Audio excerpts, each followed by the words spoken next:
When I was a young woman, I promised myself that no matter how hard life became, my daughter would never have to go without.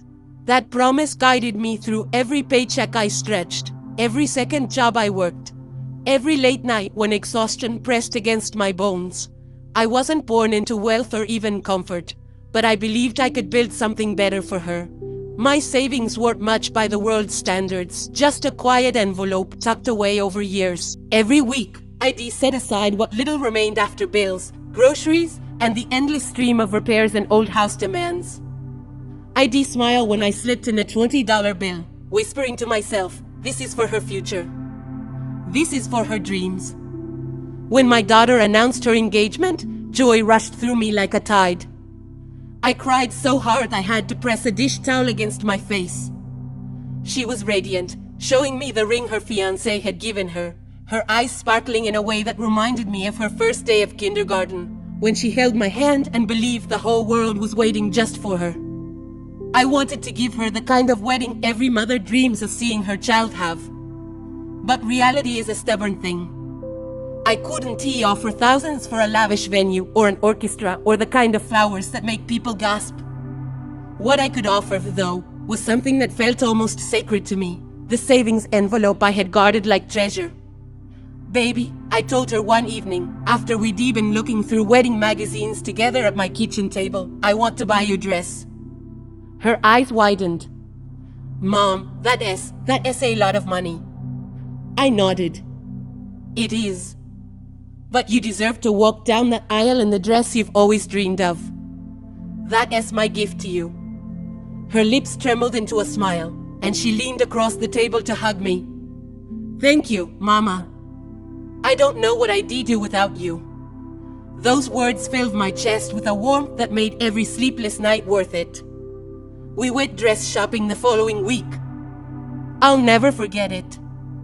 The boutique smelled faintly of roses and champagne, and the sales clerk greeted us with a too-polished smile, her eyes flicking over my worn shoes and faded handbag before settling on my daughter, who looked every bit the bride-to-be. I stayed quiet as the dresses were pulled from racks like floating clouds, lace, satin, tulle. My daughter tried them on one by one, stepping out of the dressing room and twirling as if she had stepped straight into a dream. And then there it was, the dress. It was simple yet elegant, a cascade of ivory silk that hugged her form and flowed into a train delicate as a whisper. She stood on the pedestal in front of the mirror, her hands pressed to her chest, eyes glistening. Mama, she whispered, this is the one. I swallowed hard against the lump rising in my throat. She looked like a vision, like every hope I had tucked into that savings envelope had materialized into this one shimmering moment. The clerk announced the price with a practiced flourish. It was nearly every dollar I had saved. My stomach clenched, but I pulled out the envelope without hesitation. I'd been saving for this exact moment, hadn't I? As I handed over the money, my hands trembled. Not from reluctance, never that, but from the weight of what it symbolized. Years of sacrifice distilled into a single purchase. When we left the shop, my daughter linked her arm through mine, the garment bag cradled carefully in her other hand. You're the best, Mama, she said, kissing my cheek. That night, I sat by my window with a cup of tea, watching the streetlights flicker outside. My body ached from the long day, but my heart was light. I imagined her walking down the aisle, radiant, every eye fixed on her. I pictured myself sitting in the front row, tears streaming down my face, knowing I had helped make that moment possible. I thought about the countless nights I had eaten toast for dinner so she could have fresh fruit in her lunchbox. The winters, when I patched up her boots so she wouldn't know I had holes in mine. The birthdays when I slipped a few extra dollars into her hand, pretending it was nothing, when in truth it meant the gas bill would be paid late. All of it led here. To this dress. To this wedding. To the dream I had been building for her since the day I first held her in my arms. And yet, as much as joy filled me, there was also an ache I couldn't ignore. The way the sales clerk had looked at me. The way my daughter had laughed with her fiancé's family at dinner, barely glancing my way. Little things, small as pebbles, but they gathered into a quiet weight in my chest. I told myself it was just nerves, just me overthinking. After all, weddings are stressful. Families clash, emotions run high. Surely, once the big day came, none of that would matter. As the weeks went on, though, I began to notice the subtle distance growing. My daughter's phone calls grew shorter. When I offered to help with centerpieces or invitations, she hesitated before politely declining. One evening, I overheard a conversation between her and her fiancé when I stopped by to drop off some sewing pins for last-minute alterations. "She's sweet, but I just don't want her around too much," he said. "She means well," my daughter replied quickly, though her voice carried an edge I hadn't heard before. "But you're right. She doesn't exactly fit in." I froze in the hallway, my hand gripping the small box of pins so tightly the lid bent. I told myself I had misheard, that maybe the stress of wedding planning was twisting their words. But somewhere deep inside, a quiet fear had begun to grow. Still, I refused to let doubt poison the joy I felt. I busied myself with small tasks, hemming my only good dress so it would look presentable, saving up for a pair of modest shoes to wear at the ceremony. I even practiced pinning my hair in the mirror, though the silver strands always slipped loose. I imagined the look on her face when she saw me in the front row. I imagined her walking down the aisle, clutching the bouquet, her dress shimmering, and knowing that I had given her that gift. I held on to that image like a lifeline. Because in my mind, that day wasn't just about her future, it was the culmination of my past. Proof that every sacrifice had been worth it. I didn't know then what storm was brewing. I didn't know how swiftly joy could curdle into heartbreak, or how words spoken in haste could carve wounds deeper than years of poverty ever did. All I knew in that moment was pride. Pride in my daughter, pride in the dress, pride in the promise I had kept. I had given her my savings, my dreams, my everything, and I believed, with all the fragile hope a mother can carry, that love would be enough. I used to believe that wedding preparations were stitched together with love and laughter, not receipts and schedules. Back when my sister married, our home looked like a florist's workshop and a craft store collided, tables covered in ribbons, scissors, glue sticks, paddles, and scraps of lace. Neighbors stopped by with casseroles, cousins ran errands, and aunties gave unsolicited advice while folding invitations at the kitchen table. It wasn't perfect, but it was warm. My daughter's wedding? It was efficient. Cold. As though the entire process had been outsourced to professionals with no room left for a mother's touch. One evening, I called her just to check in. "Do you need me to help with invitations?" I asked. I still had my calligraphy pens, the same ones I used for church banners and school projects. There was a pause. "Oh, no, Mama. We ordered them pre-addressed. It's easier." I tried again. "Well, what about centerpieces? I could gather the ladies from church, make something elegant but affordable." Another pause. "That is sweet, Mama, but the planner is taking care of all that." When the call ended, I sat in silence, staring at my hands. These hands had stitched her Halloween costumes, hemmed her prom dress at midnight, braided her hair before picture day. Now, it seemed they weren't needed. Weeks later, she invited me to a casual dinner with the bridal party. My heart leapt though finally, a moment to belong. I ironed my best blouse, polished my shoes, even borrowed a necklace to feel special. But when I walked into that restaurant, I realized quickly I was out of place. The long table buzzed with laughter, bridesmaids in coordinated outfits, groomsmen joking loudly, the groom's parents radiating pride.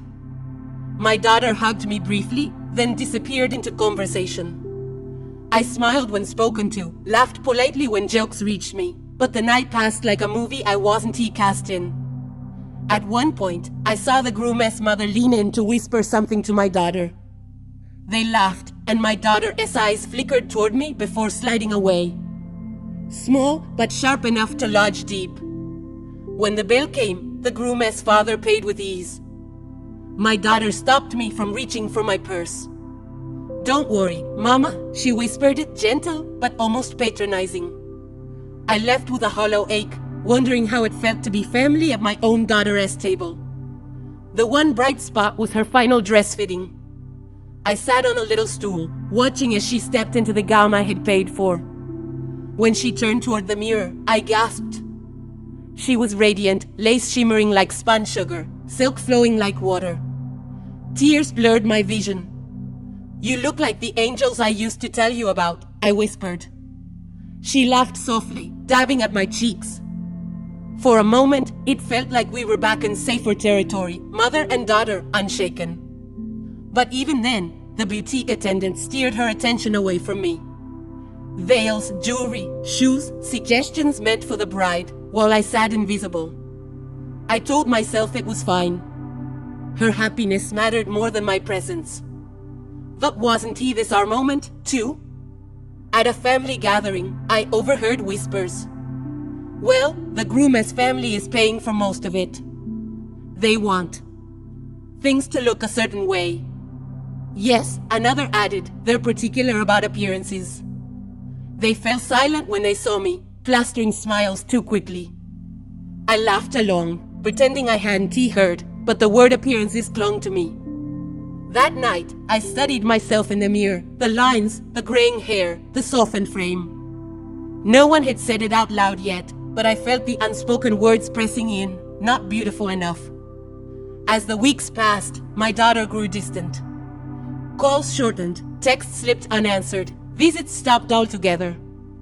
I offered to host a small bridal shower with the women from church. She hesitated. "That is sweet, Mama, but his family already planned one at the country club." I wasn't invited. I told myself it was logistics. Deep down, I knew better. I was being erased, gently but completely. Still, I tried. One afternoon, I baked her favorite lemon pound cake and drove it to her apartment. She opened the door, surprised.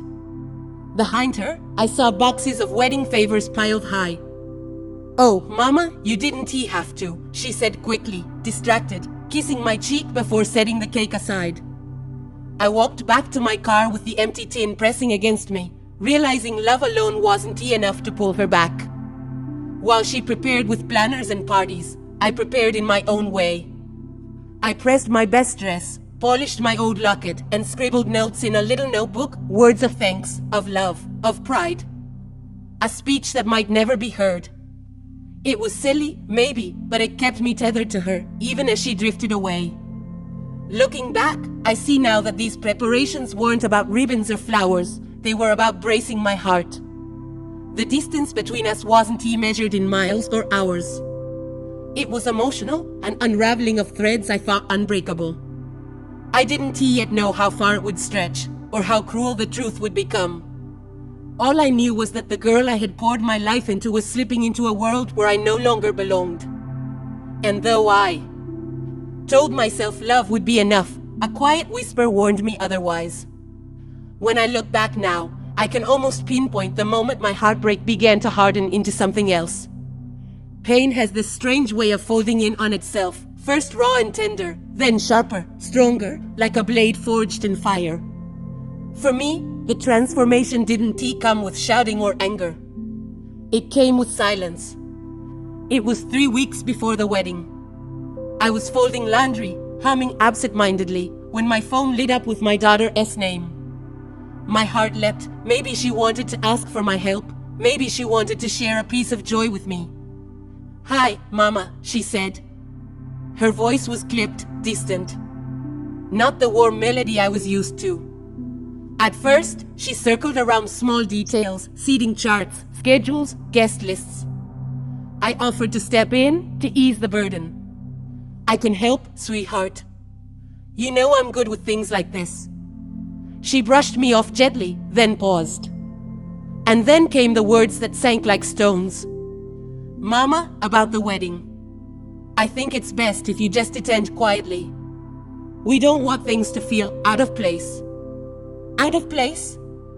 I repeated, my throat suddenly dry. You know how people talk, she hurried on. The groom's family has expectations.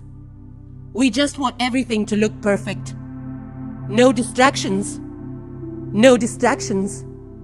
As if I, her mother, could disrupt the picture simply by existing.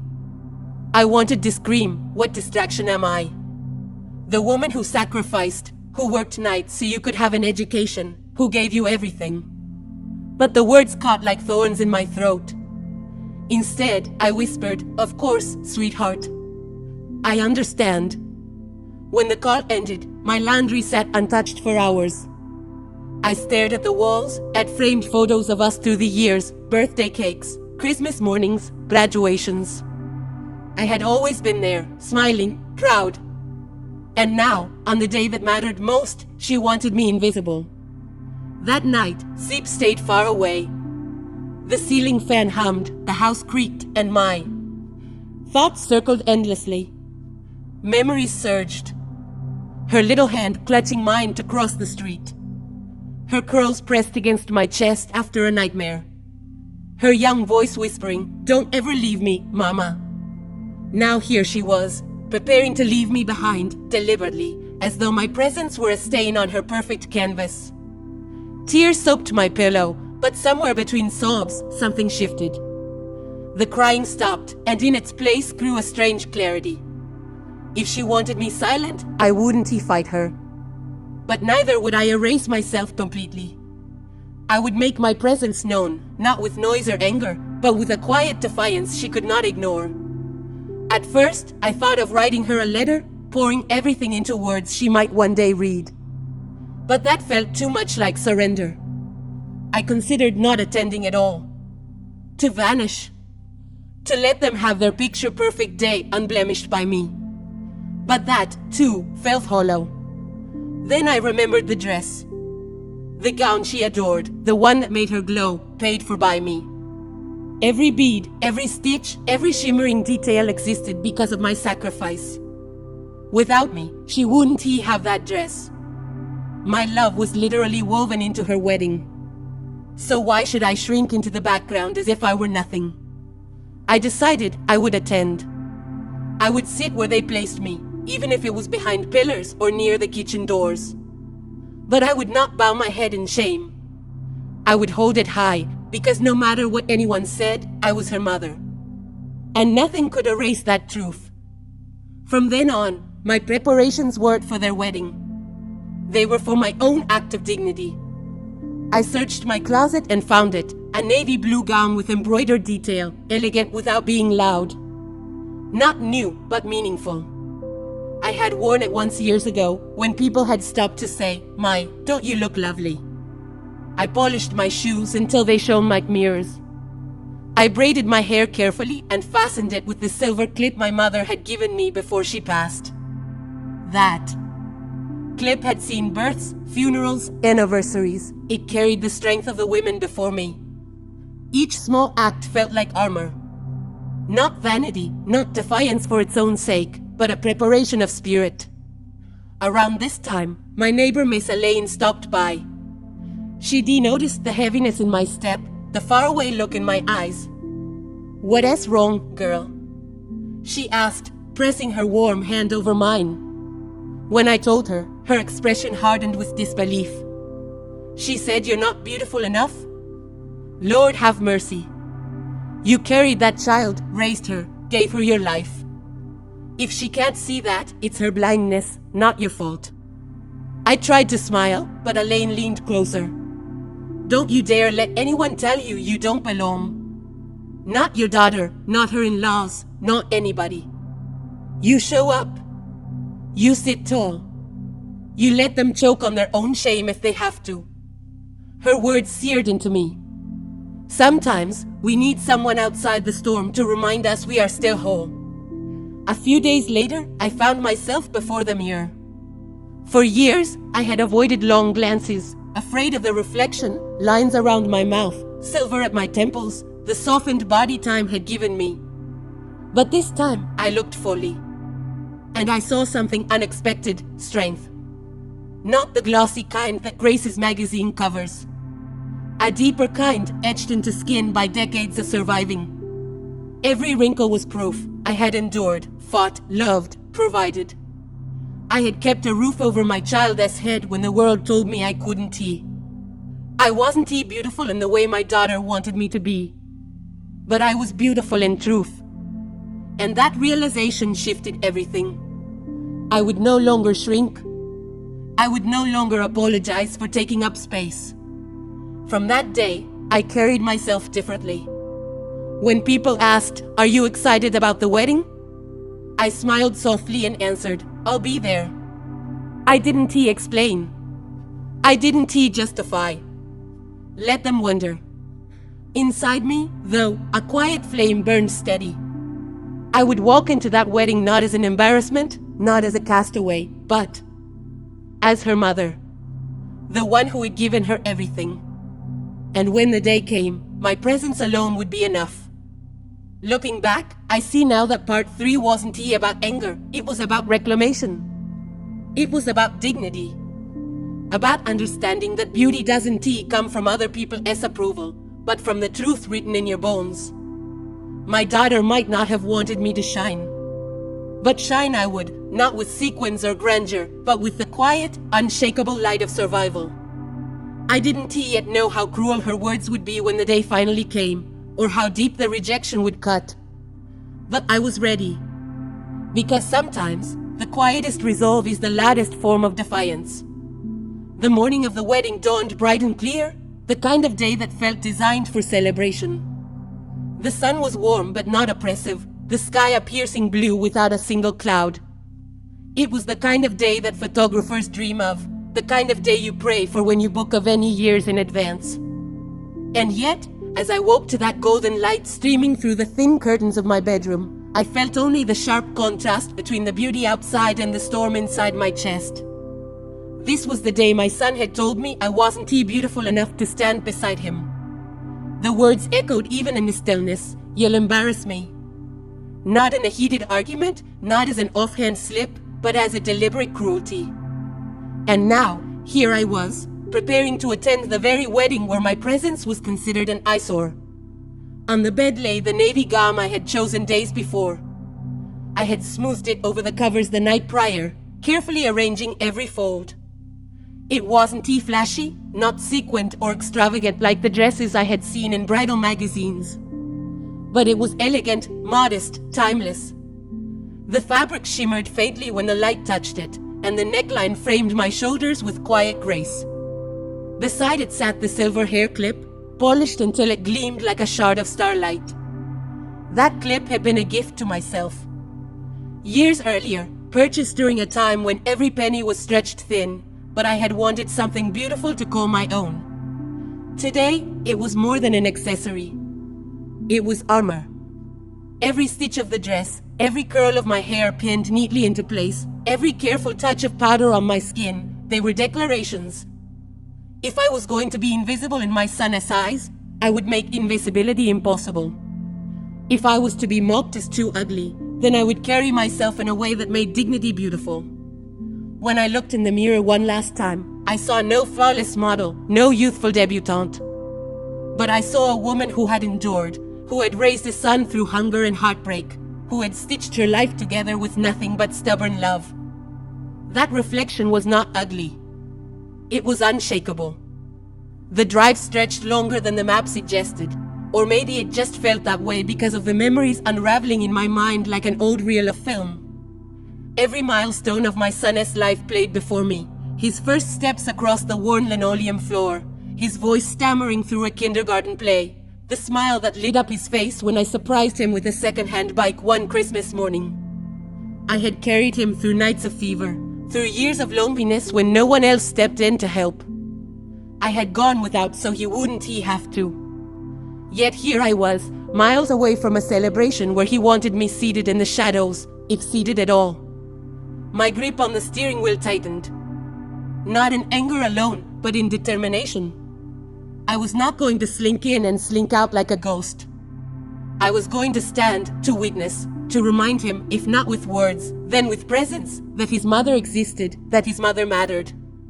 The venue rose ahead, a grand hall with white arches climbing like pillars of marble and cascades of flowers framing the entrance. Guests streamed in with cheerful chatter, women in jewel-toned dresses, men in crisp suits, the kind of spectacle that belonged in glossy magazines. I stepped from my car and adjusted the gown. My feet found their strength in the heels I wore, each click against the pavement a drumbeat of resolve. But almost immediately, I felt the shift in the air. A pair of bridesmaids glanced my way, their smiles tight, polite, quickly fading into whispers as they leaned toward each other. The wedding coordinator approached, clipboard clutched like a shield. "Hello, Mayam," she said, her tone syrupy with forced courtesy. "If you'll follow me, I'll show you to the overflow seating area. The main section is reserved." Overflow. The word cut. A softer way of saying you are not part of the picture. I inhaled slowly, my expression calm. "Of course," I replied. I followed her instructions, each step measured, my back straight, my chin lifted. The overflow turned out to be a row of folding chairs against the far wall, tucked away where the photographer's lens would never linger. From there, I could see everything but be seen by no one. My son stood at the altar, radiant in his suit, his bride a vision in white lace and delicate pearls. Guests filled the room with laughter, tears, and applause. But around me, there was silence and intentional absence. I sat tall, my hands folded neatly in my lap. The ceremony unfolded, vows spoken in trembling voices, rings exchanged, promises sealed with a kiss. The room erupted in applause, but I remained still, my dignity intact. And as I sat, I made my decision. I had brought a gift with me, a small velvet box containing a silver bracelet. Not extravagant, but chosen with care. I had saved for months to buy it, engraved with his initials and the date of this wedding. A reminder not of perfection, but of permanence. I would give it to him, not as a plea for forgiveness or a demand for recognition, but as a declaration, I am your mother. I was here. My love endures. The moment came between the ceremony and the reception, when the crowd shifted, voices buzzing, glasses clinking. I approached him quietly, each step steady despite the tremor in my chest. "Sweetheart," I said softly, extending the box toward him. His eyes widened, annoyance flashing across his face. "Mama, what are you doing?" "I wanted to give you something," I said, my voice low but unwavering. "A reminder that I've always been here. That I've loved you, even when you couldn't see it." He shook his head, exhaling sharply. "Not now. Please. Just go sit down." For a moment, the old wound threatened to split open. But instead of retreating, I gently placed the box on the table beside him. The silver engraving caught the light. His eyes flickered just for a second, as if he couldn't help but see. His bride glanced curiously at the gift, her hand brushing his arm. "You shouldn't have," he muttered, softer this time, though the words stumbled. I smiled, a small, steady smile. "I know, but I am your mother. That is what I do." The reception unfolded with laughter and music, glasses clinking, guests dancing. I remained at my table, quiet but not diminished.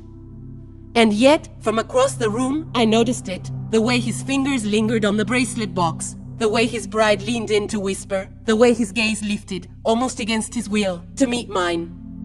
There was no dramatic reconciliation, no sudden embrace. But there was a shift.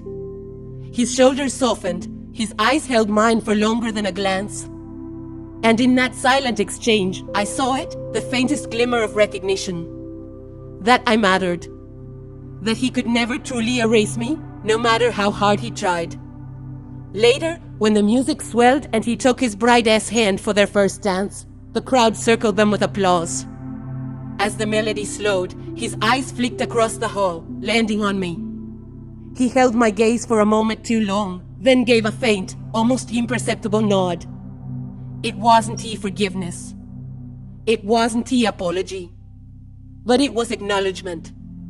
And in that nod, I found enough, That night, as the reception wound down and I stepped out into the cool air, I felt no need for grand declarations or public validation. What mattered was that I had stood tall, that I had shown up, that I had left behind not just pain, but proof of love in the form of a silver bracelet, waiting for him whenever he was ready to see it clearly. I walked away not as a ghost, not as an unwanted guest, but as a mother who refused to be erased. My dignity had spoken louder than his rejection, and my love, quiet, steadfast, undeniable, had left its mark. And though the road ahead would not be easy, I knew this. The story was not over. The days after the wedding carried a silence that was louder than any celebration. I returned home to my modest little house, to the familiar creak of the wooden steps and the faint smell of lavender from the sachets I kept tucked in drawers. The flurry of flowers and music was behind me, but the weight of what had happened lingered, filling every corner of my rooms like an echo that refused to fade. I tried to tell myself it was over, that I had done what I needed to do.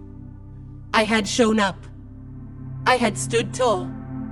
I had given him the bracelet, a piece of love wrapped in silver. And yet, though I had left the wedding with my dignity intact, I could not deny the ache that hummed beneath it. My son's rejection had not dissolved with one nod across the dance floor. The wounds were still there, even if covered by the faintest layer of acknowledgement. Morning routines resumed, at least in appearance. I brewed my tea as I always did, steam curling into the air. I stepped into my garden, trimming roses that bed too heavily with dew. I wrote replies to letters from friends who had heard about the wedding, some curious, some sympathetic. Life carried on. But inside, I felt hollow. Every task was tinged with memory. The taste of cake I hadn't eaten, the sound of laughter I hadn't shared, the sight of my son's smile, bright, joyful, but not directed at me. Relief lived side by side with sadness. Relief that I had not allowed myself to be erased.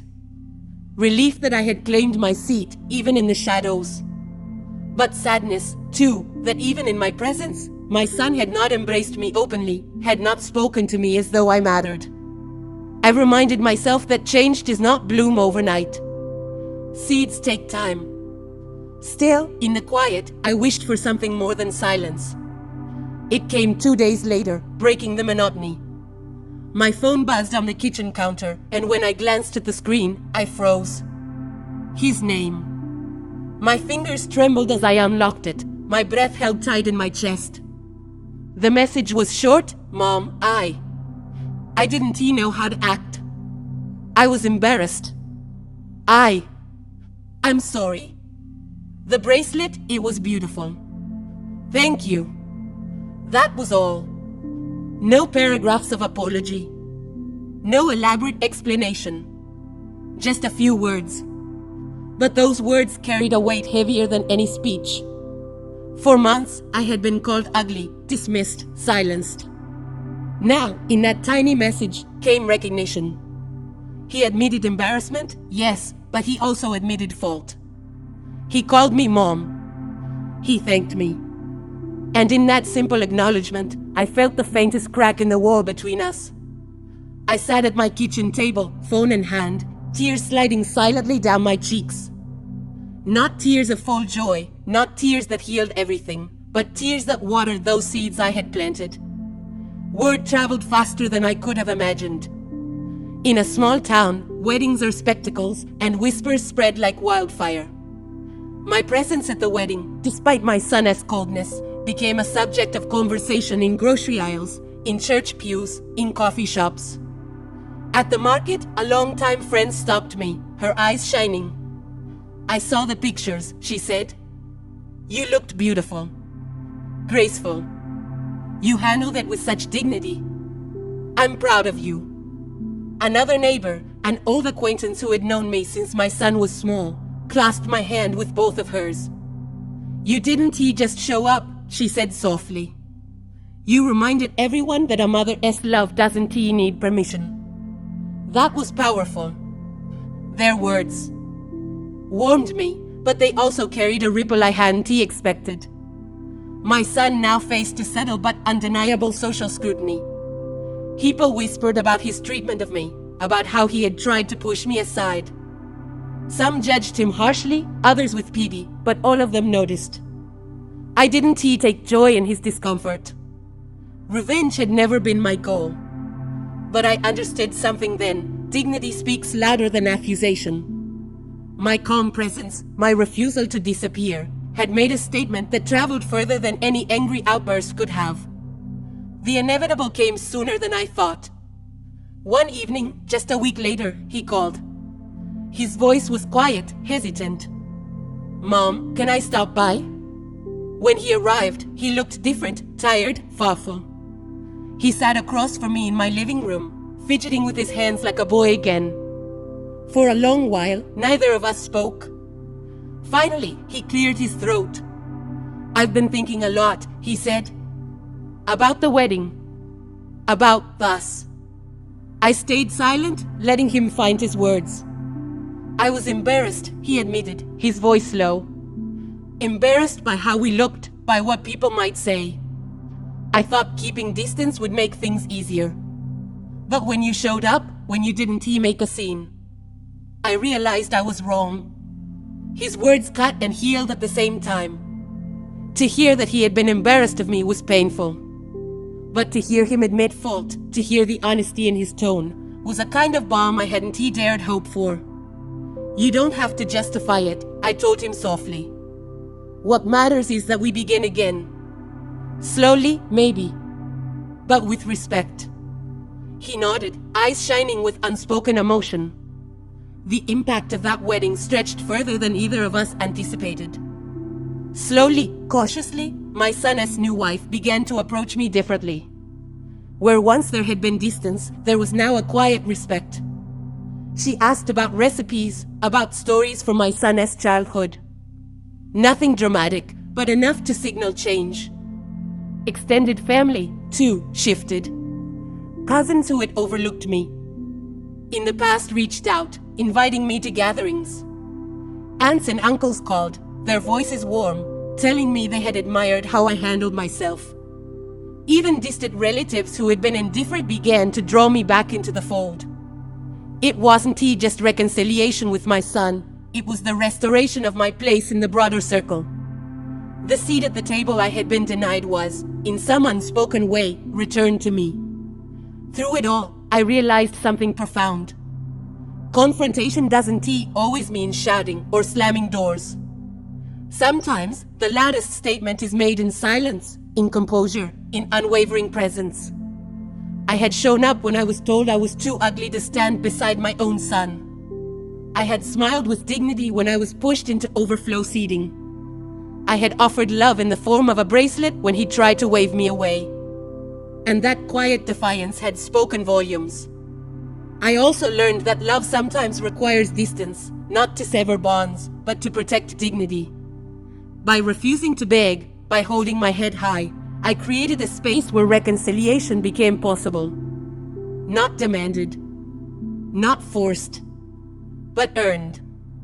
Over the next few weeks, I saw it in small ways. My son began to call, sometimes just to ask how I was, sometimes to share little details of his new married life. He included me in conversations, asked my advice, even laughed with me once or twice.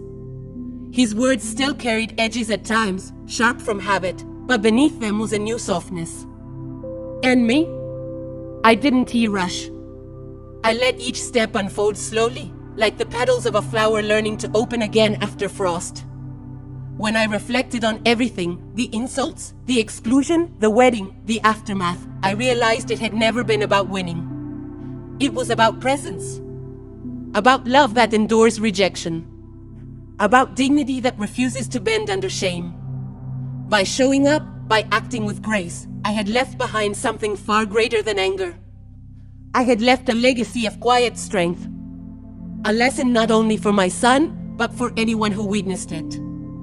That love, real love, cannot be silenced. The days after the wedding were not free of pain. But they were filled with something more powerful, the beginning of healing. My son's message, his visit, the community's acknowledgement, the respect slowly blooming in family circles, all of it pointed to one truth. The seeds had been planted. Reconciliation would not come overnight, but it had begun. And the bridge I had started to build, stone by stone, act by act, was sturdy enough to carry us, one day, into something stronger than what had been broken. And as I sat in the quiet of my home, I knew with certainty I had reclaimed my place, not just in my son's life, but in the story of who I was. The days after my daughter's wedding slowly settled into a rhythm that felt almost normal, yet I knew things had shifted in ways that could not be undone. I had experienced the highs of showing up, the lows of rejection, and the subtle victories of quiet acknowledgement. Looking back, I realized the story of that day and what came after was not just about a wedding, a dress, or even hurt feelings. It was about the power of resilience, love, and the dignity we claim when others try to diminish us. For years, I had carried the weight of expectations and judgments, not just from my daughter, but from society at large. Mothers are often expected to be selfless, quiet, and ever-present, yet invisible in their sacrifices. I had given everything, my time, my money, my support, and my love. And when it came to the day I hoped to be celebrated, I was excluded. The sting of being dismissed, especially in such a public way, was profound. But through this experience, I learned that our worth is never determined by someone else's recognition. I had the choice to respond with bitterness or with a calm, deliberate assertion of my presence. I chose the latter. I refused to let anger dictate my actions, and in doing so, I reclaimed not only my dignity but also my voice. Many people think confrontation has to be loud, aggressive, or dramatic. Yet, the most powerful statements often come in silence, in steady composure, in knowing when to act and when to wait. I stood quietly at the wedding, observing, smiling when appropriate, and refusing to be provoked. My daughter's initial discomfort, though painful to witness, was not my burden to carry. Instead, it was an illustration of her own misunderstanding of boundaries, respect, and the consequences of her words. By choosing quiet resolve over loud retaliation, I modeled a different kind of strength, a strength that commands respect without demanding it, that teaches lessons without shouting them, and that leaves a lasting impression far longer than a single outburst ever could. I thought often about the legacy I wanted to leave, not only for my daughter but for myself and everyone around me. Life is too short to dwell on bitterness, yet long enough to insist on dignity and self-respect. My actions at the wedding and the careful way I carried myself afterward became a template, showing that love is not passive, it is active, deliberate, and resilient. This legacy was not about revenge or punishment. It was about demonstrating that being marginalized or overlooked does not strip us of our inherent value. It was about planting seeds that could grow into understanding, respect, and eventual reconciliation. I wanted my daughter to see that love, when practiced with patience and integrity, is far stronger than resentment. Over time, my daughter began to reach out more genuinely. Our conversations, once awkward and strained, slowly gained warmth. She asked questions, shared her fears, and even sought advice on matters I had long supported her through without complaint. Every small step toward rebuilding trust was significant. I realized that true reconciliation is not instant. It is a gradual process built on repeated demonstrations of care, respect, and integrity.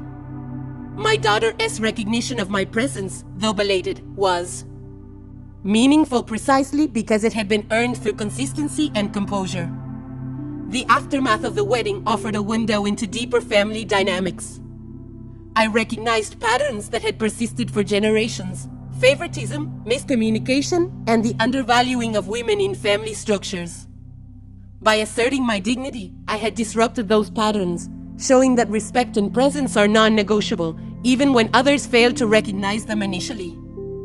I also observed the ripple effect of my actions. Extended family members and friends noticed my calm confidence, and many reached out to express admiration or to reflect on their own relationships. My daughter's actions no longer existed in isolation. They were contextualized within a broader social lens, which encouraged accountability and self-reflection. Perhaps the most profound lesson I learned is that self-respect is a cornerstone of all relationships. We cannot demand respect from others, but we can insist upon it through our own choices. By showing up, standing firm, and refusing to be diminished, I had communicated a truth that no words could have conveyed. My worth is inherent, my love is unwavering, and my dignity is unassailable. This principle extends beyond family. In all areas of life, friendships, workplaces, community interactions, the way we carry ourselves sets boundaries and expectations. We may not control others' behavior, but we can control our response, and that response shapes how we are perceived and treated. As weeks turned into months, my relationship with my daughter continued to evolve. We laughed, shared memories, and began to plan new family traditions. There were still moments of tension, as the echoes of past misunderstandings lingered, but the foundation of respect had been laid. I also turned my attention outward, mentoring friends and younger family members on the importance of standing firm with dignity. I shared my experience not as a boast but as guidance. You can assert yourself without cruelty, you can demand respect without hostility, and you can teach lessons without malice. Reflecting on the journey, from exclusion to presence, from hurt to measured response, I understood that the story was never truly about a wedding dress, a seat at a table, or even a single hurtful comment. It was about identity, love, and the quiet power of steadfastness. I had faced rejection with grace, turned a painful situation into a lesson in integrity, and ultimately reclaimed not only my dignity but also a meaningful place in my daughter's life. The experience reaffirmed a simple truth. Our actions, grounded in self-respect and love, echo far beyond the immediate moment. As I close this chapter, I feel a sense of peace and empowerment.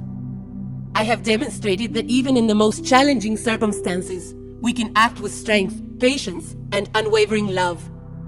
We can leave a legacy that teaches others the value of respect, the power of presence, and the enduring impact of integrity.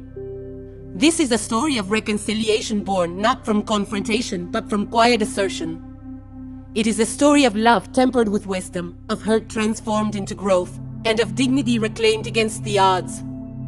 And in the end, that is what truly matters, the knowledge that, no matter what others may say or do, our worth is ours to define, our love is ours to give, and our dignity is ours to uphold.